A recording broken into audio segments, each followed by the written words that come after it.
सके भाई को जहर हंस के पिला देते लोग।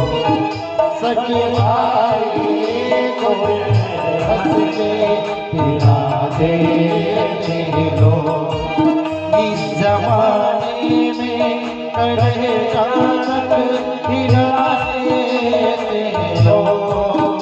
इस जमाने में करे जानक पिला देते लोग।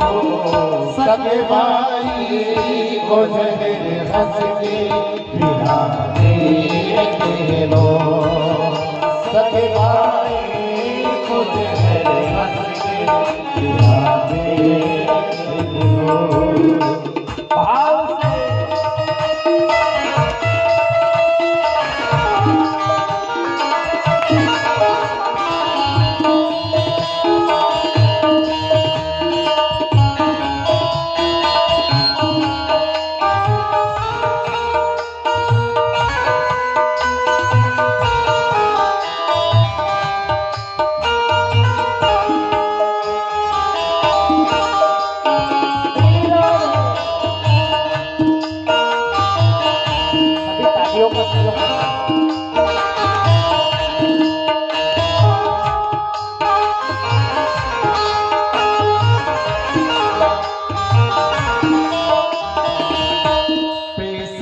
प्यार कहा पैसे बिन यार कहा।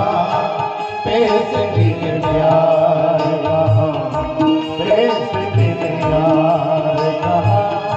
तेरी तो घेर यहाँ अपना पाए यहाँ।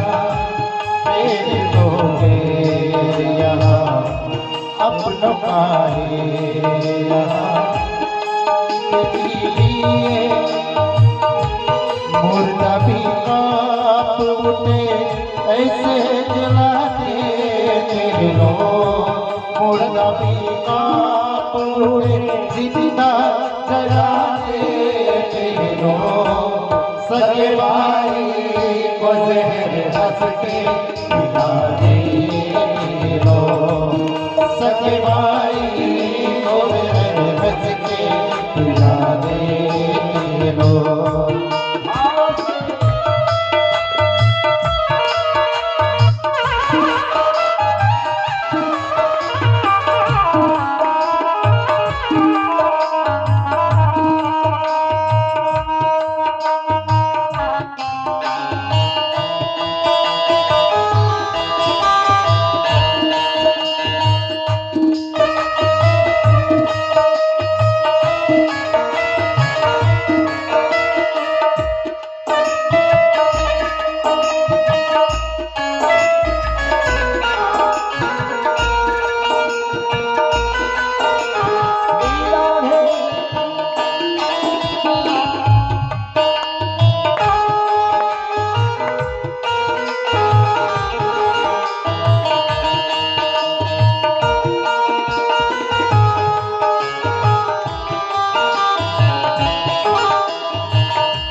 पैसा भगवान बना फिर ये हैवान बना।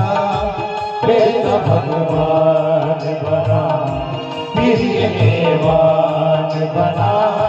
पहले इंसान बना फिर ये शैतान बना। पहले इंसान बना फिर शैतान बना। पैसों के खातिर अपनों को दगा देते लोग। पैसों के खातिर अपनों को दगा देते लोग। सके भाई को जहर हंस के पिला देते लोग। सके भाई को जहर हंस के पिला देते लोग।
राधे। बोले गोपाल कृष्ण भगवान की जय हो। गीता का ज्ञान भगवान कृष्ण ने अर्जुन को करवाया कि हे अर्जुन, तेरा सगा भी तेरा नहीं है, ये सब आज तेरे शत्रु बने हुए हैं और तू उसे अपना परिवार कहता है। अरे ये तेरा परिवार नहीं है, तू युद्ध कर। युद्ध करेगा तो विजय श्री प्राप्त होगी और विजय श्री प्राप्त होगी तभी तुझे मेरा हस्तिनापुर प्राप्त होगा। अब अर्जुन के कहने पर, भगवान कृष्ण के कहने पर अर्जुन ने युद्ध किया और युद्ध में दुर्योधन घायल हुआ। और जो दुर्योधन ने अश्वत्थामा को कहा कि पांचों पांडवों के सिर धड़ से अलग करके, तो उनके साथ में कौन था? पांडवों के साथ में भगवान कृष्ण। अब भगवान कृष्ण कन्हैया को तो सब पता था कि क्या होने वाला है, इसलिए उन्होंने पांचों पांडवों को उठाया रात्रि में और कहा कि चलो वन विहार के लिए चलते। पांचों भाइयों को साथ में लेकर सभी वन विहार के लिए चलते। और इधर अश्वत्थामा आया और उसने देखा कि पांचों पांडव सोए, बल्कि पांचों पांडव नहीं, वो पांचों पांडवों के पुत्र। अश्वत्थामा ने उनके चेहरे नहीं देखे और उनका सर धड़ से अलग करके दुर्योधन के पास में पांडवों के पांचों पुत्रों का सिर से धड़ अलग करके दुर्योधन के पास, और जब दुर्योधन के पास लाया और कहने लगा कि देखो मित्र, मैंने तुम्हारे शत्रुओं का वध कर दिया है, अब तुम विजय हो गए। जब दुर्योधन ने देखा तो कहा कि अरे मूर्ख, तू इन पांचों पांडवों के शिष्य नहीं लाया रे, तू उन पांडवों के उन पांचों पुत्रों के शिष्य। अरे तूने तो हमारे परिवार में किसी को जल देने के लिए भी नहीं छोड़ा, हमारा वंश खत्म कर दिया। अर्जुन भी भले सब कुछ लेना चाहता था, पर वंश डूब जाए ऐसा कोई कार्य नहीं करना चाहिए। वह कह रहा है कि अरे मूर्ख, तू पांचों पांडवों के सिर नहीं लाया, तू पांचों पांडवों के पुत्र के सिर, और तूने उन पुत्रों को मार दिया। अब तो हमारे परिवार में कोई जल देने वाला भी नहीं बचा। इधर सुबह जब द्रौपदी ने देखा कि पांचों पुत्र मरणावस्था में पड़े हुए, वह रुदन करने लगी, विलाप करने लगी। और अर्जुन ने कहा कि देवी आप विलाप करने की कोई आवश्यकता नहीं है, उसको किसने मारा है कन्हैया, हमें बताओ। तब भगवान कृष्ण ने कहा कि अश्वत्थामा ने इनके सिर अलग धड़ से अलग कर दिया। तभी अर्जुन कहने लगा कि अरे पांचाली, आप रुदन मत करो, मैं अभी जाकर उस गुरुपुत्र को, उस अश्वत्थामा को मार कर लाता हूं और उसके शरीर के ऊपर खड़े होकर तुम पांचों पुत्रों का अर्जुन ने रथ पर सवार हो गए और रथ पर सवार होकर अश्वत्थामा को मारने लगे। अब अश्वत्थामा और अर्जुन का युद्ध होने लगा। अब धनुर्विद्या में अर्जुन भी महान निपुण है तो अश्वत्थामा भी महान, परंतु अश्वत्थामा ने जब सब प्रकार से हार गया तो उसने ब्रह्मा अस्त्र का प्रयोग किया, परंतु अश्वत्थामा ब्रह्मा अस्त्र को छोड़ना जानता था, उसे वापस बुलाना। और अर्जुन ब्रह्मास्त्र छोड़ना भी जानता था और उसे वापस बुलाना भी। अश्वत्थामा ने कुछ सोचा नहीं और भगवान का ध्यान किया, आचमन किया और ब्रह्मास्त्र को छोड़।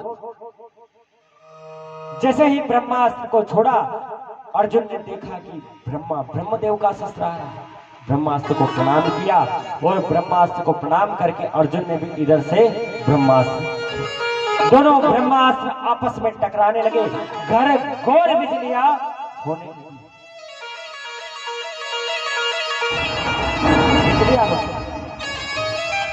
चारों दिशाओं में से आग आने लगी। क्यों? क्योंकि दोनों ब्रह्मास्त्र आपस में, अब ब्रह्मास्त्र जब आपस में टकराए तो भगवान कृष्ण ने कहा कि अरे अर्जुन, इस अश्वत्थामा ने ब्रह्मास्त्र छोड़ दिया है, परंतु यह ब्रह्मास्त्र को वापस बुलाना नहीं जानता। इसलिए हे अर्जुन, तुम दोनों ब्रह्मास्त्र को अपने पास बुला लो, वरना इस सृष्टि का सर्वनाश हो जाएगा। कन्हैया के कहने पर अर्जुन ने दोनों ब्रह्मास्त्र को अपने पास में बुलाया और दोनों को शांत कर दिया। और अर्जुन ने अश्वत्थामा को बंदी बना लिया और बंदी बनाकर वह अपने शिविर में ले गए। अर्जुन जब अश्वत्थामा को शिविर में ले गए तो अश्वत्थामा को देखकर उस समय पांचाली द्रौपदी विलाप कर रही थी अपने पुत्र की मरणावस्था पर। और जब अश्वत्थामा को देखा तो द्रौपदी कहने लगी कि अरे स्वामी, इसे मारना उचित नहीं है, इसे मारना उचित नहीं होगा। क्यों? क्योंकि ये एक गुरु बालक है और गुरु बालक की हत्या करना उचित नहीं है, और यह ब्राह्मण बालक है और ब्रह्म हत्या का श्राप हमें नहीं। ब्राह्मण को कभी मारना नहीं, ब्राह्मण हमेशा पूजनीय होता है और ब्राह्मण को इसलिए इसको मारना नहीं चाहिए। तभी भीमसेन कहने लगे कि इसको मारे नहीं तो इसके साथ में क्या करें। सभी भगवान कृष्ण से पूछने लगी, कन्हैया बताओ अब क्या करें। तो भगवान कन्हैया कहने लगे कि ब्राह्मण पुत्र को मारना भी नहीं चाहिए और शत्रु को छोड़ना भी नहीं चाहिए। ये आपके बालकों का शत्रु है और इसे छोड़ना भी नहीं चाहिए और ब्राह्मण बालक को मारना भी नहीं चाहिए। अर्जुन समझ गए कि भगवान कृष्ण क्या कहना चाहते हैं। तभी अर्जुन ने उसको सिर में से उस अश्वत्थामा की मणि निकाली, उसका जो ज्ञान था उस ज्ञान तक से नष्ट कर दिया। और जिस ब्राह्मण का मान और सम्मान चला जाए वो ब्राह्मण मरने के योग्य होता है। जिस ब्राह्मण का अगर मान सम्मान चला गया, समझो वो ब्राह्मण मरने के बराबर।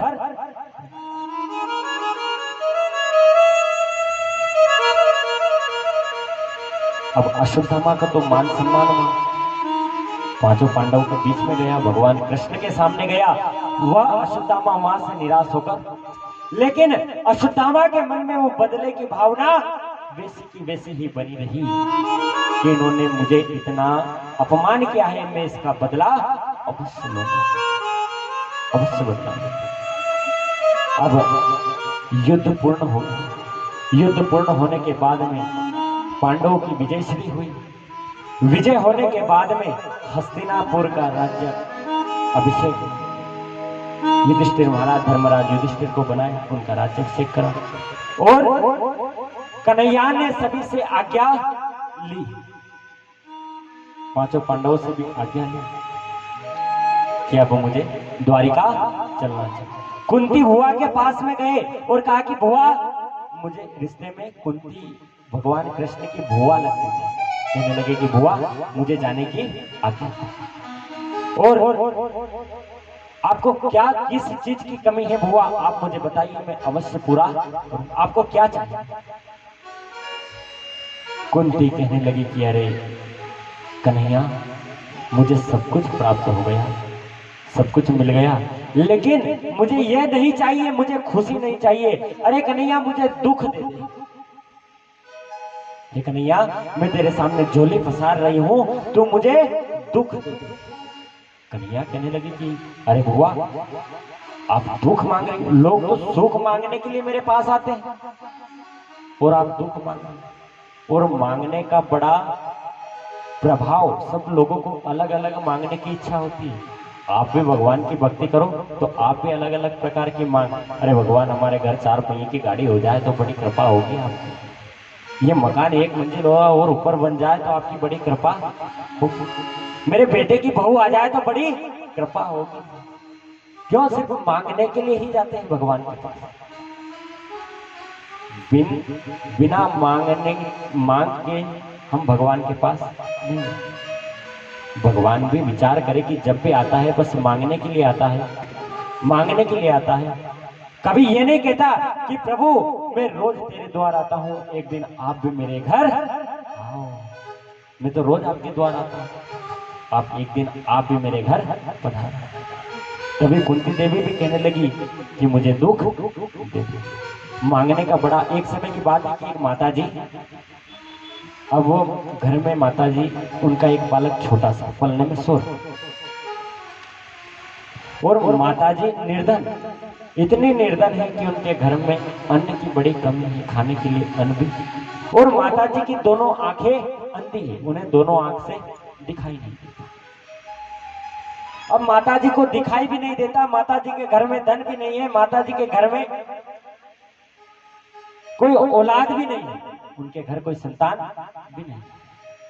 उन्होंने भगवान की भक्ति करी, माता जी ने भक्ति करी। अब भगवान की भक्ति करी, भगवान प्रसन्न हो गए, और भगवान प्रसन्न हो गए। भगवान ने कहा कि देवी हम तुम्हारी भक्ति से प्रसन्न हुए हैं, तो तुम्हें सिर्फ एक वरदान मांगना है, मैं तुम्हें सिर्फ एक वरदान दे सकता हूँ, उसके अलावा मैं तुम्हें दूसरा वरदान नहीं दूंगा। अब माता जी विचार करें कि मुझे तो बहुत कुछ चाहिए, औलाद भी चाहिए, धन भी चाहिए, और घर में भोजन भी चाहिए, सारी व्यवस्था होना चाहिए। अब मैं मांगू तो मांगू क्या? बड़ी देर तक विचार करती रही, और फिर उसने दिमाग लगाया और कहने लगी कि प्रभु मैं आपसे एक ही वरदान मांगूंगा। कि बोले हाँ मैं भी एक ही वरदान दूंगा। वो कहने लगी कि प्रभु मुझे एक वरदान दीजिए कि मैं मेरी आंखों से मेरे बच्चे को सोने के पाटले के ऊपर बैठकर भोजन करते। क्या कहा? मैं मेरी आंखों से मेरी औलाद को सोने के पाटले के ऊपर बैठकर भोजन करते। उस वरदान में उसने सब कुछ मांग लिया है। आप समझे नहीं उसका अर्थ? उस वरदान में उन्होंने सब कुछ मांग लिया है। उनको आंखों की भी आवश्यकता थी, उनको घर में धन की आवश्यकता थी, उनके घर में औलाद की आवश्यकता थी। इसलिए वह कह रही है कि मैं मेरी संतान को मेरी आंखों से सोने के पाटले पर बैठकर भोजन करते देखो, जिससे मेरी आंख भी आ जाए, मेरे घर औलाद भी हो जाए, मेरे घर सोने का पाटला भी हो जाए, मेरे घर अन्न की भी कोई कमी नहीं। बोलिए गोपाल कृष्ण भगवान की जय हो। तो मांगने की बड़ा कला है। अब कुंती देवी कह रही है कि कन्हैया मुझे कुछ नहीं चाहिए, मुझे दुख दे दे। क्यों? क्योंकि तू दुख देगा तो मैं तुझे याद करती रहूंगी, और तूने मुझे सुख दे दिया तो मैं तुझे भूल जाऊंगी। और प्राणी सुख में याद, दुख में सुमिरन सब करे ने, सुख में करे ना कोई, और जो सुख में सुमिरन करे तो फिर दुख काहे का होए। अगर सुख में ही भगवान का नाम ले लेंगे तो दुख आने की संभावना ही नहीं है। पर प्राणी सुख में तो याद नहीं करे, पर जहाँ दुख हो और जहाँ कमर दर्द करे वहीं राम का नाम याद आता है कि हे राम आज तो कमर बहुत दर्द कर रही है। क्यों? जब कमर सही थी तब राम याद नहीं आया। उस समय अगर राम को याद कर लेते तो आज कमर दर्द नहीं होता। लेकिन जब दुख पड़ा तब भगवान को याद करा, और जब सुख था तब भगवान को याद। इसलिए कुंती देवी भी कह रही है कि कन्हैया मुझे सुख नहीं चाहिए। क्यों? क्योंकि तू मुझे अगर सुख दे देगा तो मैं तेरी भक्ति को भूल जाऊंगी। इसलिए मुझे हमेशा दुख दे, जिससे मैं तेरी हमेशा भक्ति करती रहूं। अब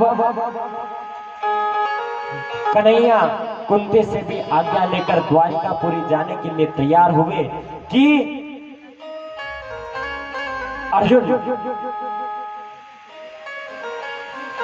का पुत्र अभिमन्यु और उसकी पत्नी रेवती वह दौड़ती हुई आई और कहने लगी कि हे कन्हैया, हे कन्हैया, मेरी जान बचाओ, मेरे प्राणों को बचाओ। अब उसको क्या हुआ कि वो जो अश्वत्थामा था ना, उसने बदले की भावना उसको, और बदले की भावना थी, इसलिए उसने रेवती के गर्भ पर ब्रह्मास्त्र का प्रयोग किया। क्यों? क्योंकि पांडवों का आने वाला वंश उसके गर्भ में पल रहा था। उसने अपने मन में विचार किया कि इस वंश को ही खत्म कर दूंगा तो आगे इनका वंश ही नहीं चलेगा, इसलिए उसके गर्भ पर प्रहार कर दिया, ब्रह्मास्त्र छोड़ दिया। अब रेवती भागती हुई कन्हैया कन्हैया पुकारती हुई आई और कहने लगी कि मुझे इस ब्रह्मास्त्र से बचाओ, मुझे इस ब्रह्मास्त्र से बचाओ, ये मेरे गर्भ को नष्ट कर देगा। तब कन्हैया ने एक छोटा सा रूप बनाया, रेवती के गर्भ में जाकर उस गर्भ की रक्षा भगवान कन्हैया ने करी। और जहां भगवान से भले ब्रह्मास्त्र हो कि कोई सा भी अस्त्र हो, जहां भगवान से टकराए तो वहां तो फिर उसे नष्ट, क्योंकि उसकी शक्ति का कोई पार नहीं, उसके आगे किसी की नहीं चलती। गर्भ में जाकर भगवान कृष्ण ने उस गर्भ में पल रहे बालक की रक्षा करी और बालक की रक्षा करने के बाद में कन्हैया वहां से चले। कन्हैया के जाने के बाद में 9 महीने पूर्ण हुए, 9 मास पूर्ण हुए और उस रेवती के गर्भ से एक बालक उत्पन्न हुआ और संतों को बुलाकर उस बालक का नामकरण संस्कार युधिष्ठिर महाराज ने कर। युधिष्ठिर महाराज सबसे बड़े 5 पांडवों में, और जब अपने घर संतान हुई तो उन्होंने ब्राह्मण को बुलाया। अब ब्राह्मणों ने उसका तेज देखा तो जब वो बालक था ना, वो बालक सबके गोदी में गया। युधिष्ठिर, भीम, अर्जुन, नकुल, सहदेव सबकी गोदी में जाए, लेकिन सबका परीक्षण करे, सबकी तरफ आंखें खोल खोल के वो बालक देखे और रुदन करे। परीक्षण करना, वो परीक्षा लेना चाहता, वो विचार करे कि वो टेढ़ी टांग वाला कहाँ है जिसने मुझे गर्भ में दर्शन दिया था, वो मुझे दिखाई नहीं दे रहा, वो परीक्षण कर रहा था। और सबने दर्शन किए। यह बात कन्हैया को निमंत्रण भेजा कि कन्हैया, अरे हमारे घर बालक हुआ है और आप आओ। तो कन्हैया क्या थे? मामा। और मामा वहां दर्शन करने के लिए आए, और जैसे ही कन्हैया वहां दर्शन करने के लिए आए और उस बालक को गोदी में लिया तो बालक जोर जोर से हंसने लगा। क्यों? क्योंकि उसकी परीक्षा पूरी हो गई। वो चाहता था कि वो टेढ़ी टांग वाला जिसने मुझे गर्भ में दर्शन दिया वो मुझे दिखाई नहीं। और जब उसने देखा तो बड़ा प्रसन्न हुआ, और गुरुदेव ने उसके मस्तक की तरफ जब देखा ब्राह्मणों ने, तो वो सबका परीक्षण करने वाला था, सबकी परीक्षा करने वाला था, इसलिए उसका नाम परीक्षित रख दिया। बोलिए परीक्षित महाराज की जय हो। परीक्षित नाम रखा। युधिष्ठिर महाराज ने कहा कि अरे गुरुदेव, आपने इनका नाम तो परीक्षित रखा है, परंतु अब बताइए कि आगे चलकर जीवन में क्या करेगा। ये जिस प्रकार हमने जीवन जिया इसी प्रकार जीवन जिएगा या? अब गुरुदेव ने उसका भविष्य बताया और कहा कि यह जो बालक है बड़ा सेवा भावी बालक बने और इस राज्य पर राज्य करेगा और सबकी सेवा करेगा, सब संतों की सेवा करेगा, बड़ा ही सेवा भावी बालक होगा, साधु संतों की तो बड़ा सत्कारी बालक होगा। लेकिन इसके हाथों एक अपराध होगा यह, और इसे ब्राह्मण के पुत्र का श्राप लगेगा और इसे तक्षक नाग डसेगा और यह श्रीमद् भागवत कथा श्रवण करेगा और भागवत कथा श्रवण करने के बाद में ही इसका मोक्ष हो सकता। हरिद्वार के तट पर भागवत कथा होगी और वहां परीक्षित महाराज कथा सुन।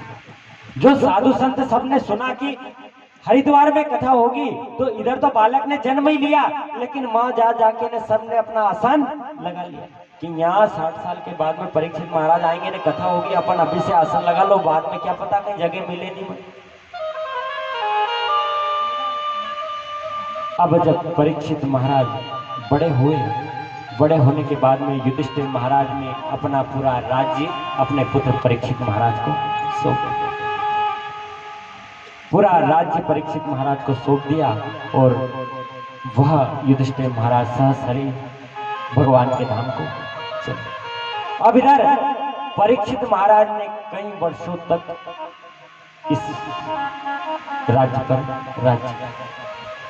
और जब वह उनका राज्य चल रहा था उस समय द्वापर युग खत्म होने की अवस्था में था, समाप्त होने की ओर, कलयुग का अवतरण होने वाला।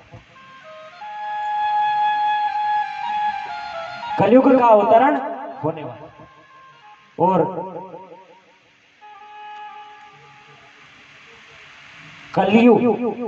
कलयुग कैसा होगा यह बात भी बड़े विस्तार पूर्वक आप श्रवण करेंगे। तो जब कलयुग का अवतरण हुआ तो युधिष्ठिर जी महाराज कलयुग में राज्य करने लगे, परंतु कलयुग में युधिष्ठिर महाराज ने कभी किसी को दुखी नहीं होने दिया। सभी का सत्कार करते, सभी को आदर पूर्वक रखते, सभी का मान सम्मान करते। एक समय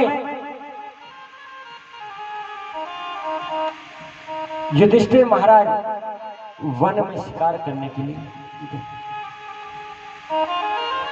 अब जब वह शिकार करने के लिए गए तो उन्होंने देखा कि एक काला कलूटा आदमी, काले रंग का एक आदमी एक लंगड़े बैल और एक गाय को पीटता हुआ ले जा रहा है। पीटता हुआ जोर जोर से पीटता है और ले जाता है।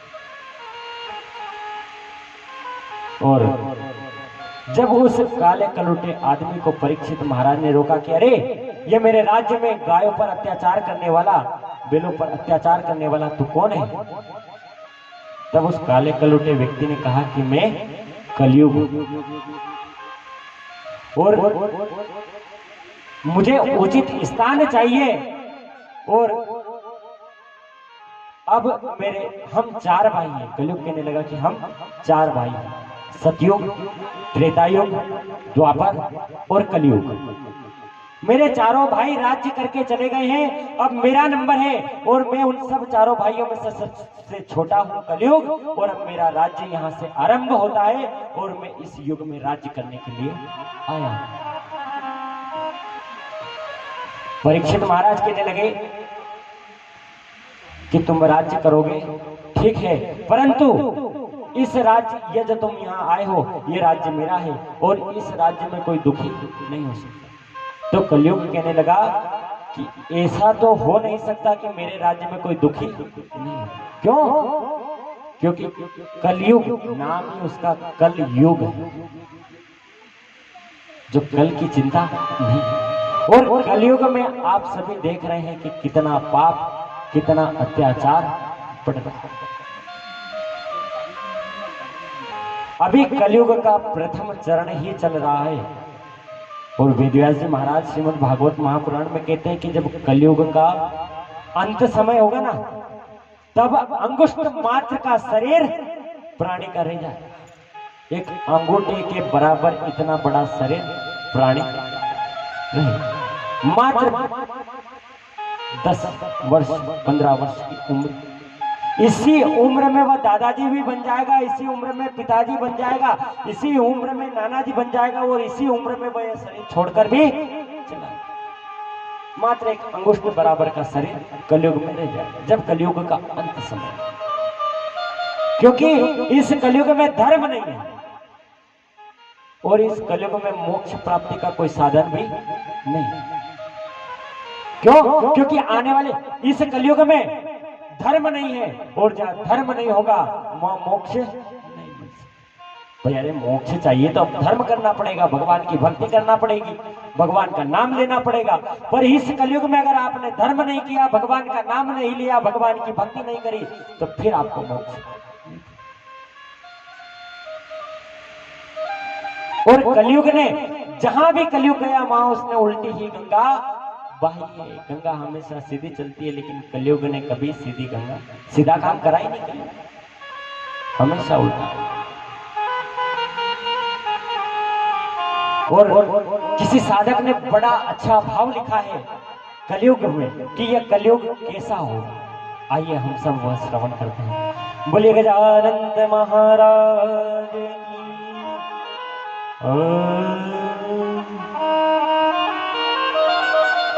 कलयुग ये कैसी उल्टी गंगा बहा रहा है, आप सभी मेरे साथ गाइए।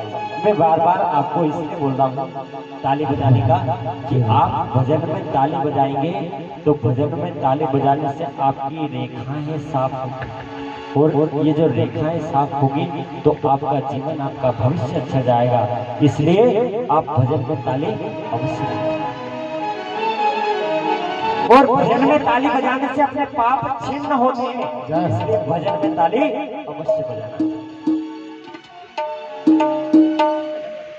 कलयुग ये कैसी उल्टी गंगा बहा रहा है, कलयुग ये कैसी उल्टी गंगा बहा रहा है, कलयुग ये कैसी उल्टी गंगा बहा रहा है।